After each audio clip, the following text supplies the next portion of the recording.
Si la Chine a été le premier pays touché par le coronavirus, le Covid-19 est rapidement arrivé en Corée du Sud et des milliers de personnes ont été contaminées. Au 23 mars, le pays comptait 9000 cas et 118 morts, soit beaucoup moins que en France ou en Italie. Alors, comment ce pays a réussi là où le nôtre a échoué? C'est un sujet qui a provoqué beaucoup de commentaires sur la page Facebook du Figaro.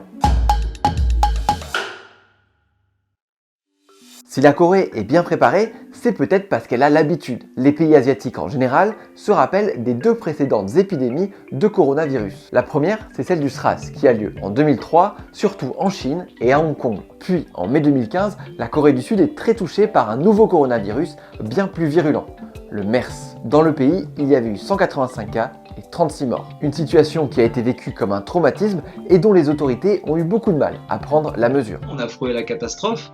Ils ont réussi à endiguer très vite cette épidémie, mais il y a eu beaucoup de morts, il y a eu des morts dans les hôpitaux à Séoul. Ça a été un peu une répétition générale. Ils ont vu, eux, ce que c'était que la menace d'un virus extrêmement virulent. Grâce à cette expérience, la Corée du Sud a réagi très vite au déclenchement de l'épidémie de Covid-19. Le pays a été l'un des premiers touchés. Début février, un foyer a rapidement émergé à Daegu, dans le sud du pays. Et le gouvernement a mis en place une importante campagne de dépistage en s'en donnant les moyens. Très vite, quand ils ont vu ce qui se passait en Chine, ils se sont dit, premièrement, il faut qu'on développe notre propre test, non pas le test que les Chinois avaient développé, donc autonomie. Et deuxièmement, ils ont tout de suite, des entreprises de pharmaceutiques se sont lancées dans une course contre la montre pour monter un kit de test opérationnel très rapidement. Ça a pris 2-3 semaines et au même moment, les autorités ont parfaitement joué le jeu. L'homologation, normalement, d'un nouveau test, ça prend à peu près 1 an. Là, ils l'ont fait en 1 semaine. Aujourd'hui, quelques 18 000 tests par jour sont effectués. Et si les soupçons pèsent sur une personne,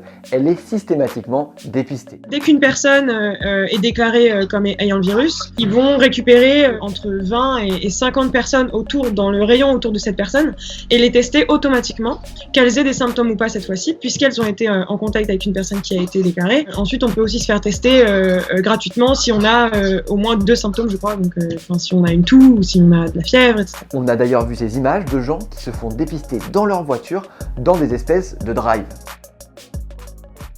Et puis, comme beaucoup de pays asiatiques, les Coréens portent des masques, pas pour se protéger, mais pour éviter de transmettre des maladies quand eux-mêmes en sont porteurs. En Europe, on tend à voir quelqu'un qui porte un masque comme une menace.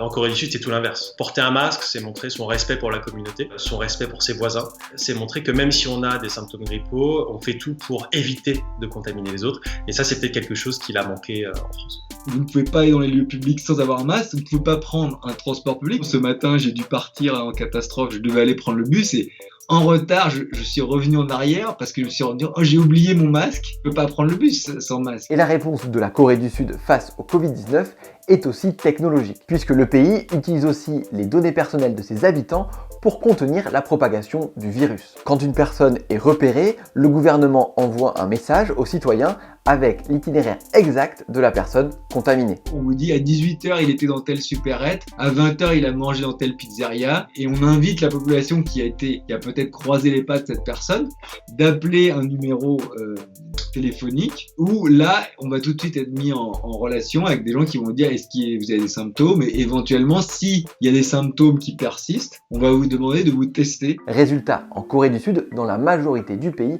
on peut toujours sortir. Les écoles sont fermées, les universités sont fermées. Par contre, vous n'avez pas de mesures de confinement sur le plan national. Il y a des mesures de confinement, évidemment, dans l'épicentre, mais pas des mesures de confinement national. À Séoul, dans la capitale du pays par exemple, les restaurants, les bars, les magasins et les cinémas sont toujours ouverts. Et le télétravail, s'il a été mis en place par la majorité des employeurs et vivement conseillé par les autorités, n'a pas été imposé par le gouvernement. Enfin, la Corée du Sud possède un avantage non négligeable par rapport à la France ou l'Italie. C'est que le pays n'a qu'une seule frontière et c'est avec son voisin du Nord. Une frontière qui est complètement hermétique. Donc les cas importés ne le sont qu'en avion et il est bien plus facile de les contrôler. On ne peut pas comparer un pays comme la Corée ou Taïwan avec la France qui a des frontières partout. Là ce sont des îles, donc il y a 1 ou 2 points d'entrée, c'est beaucoup plus facile à filtrer. Néanmoins, il y a un domaine dans lequel la Corée du Sud a été bien meilleure que nous pour endiguer cette crise. C'est l'anticipation. Ils ont une attitude depuis le début sur cette crise qui est de dire on regarde le truc en face. En France, on a eu l'impression, en Europe, on a été dans le déni très longtemps. Les autorités toujours à dire ah bon, on temporise quand ça arrive pas. Et puis la population disait ah bah oui mais c'est pas très dangereux. Eux ils ont pris l'inverse et de dire ah il y a un truc, vite. Merci à vous d'avoir regardé ce sujet. N'hésitez pas à commenter pour nous dire ce que vous en avez pensé et quel sujet mérite selon vous qu'on le traite dans le cadre de nos vidéos explicatives.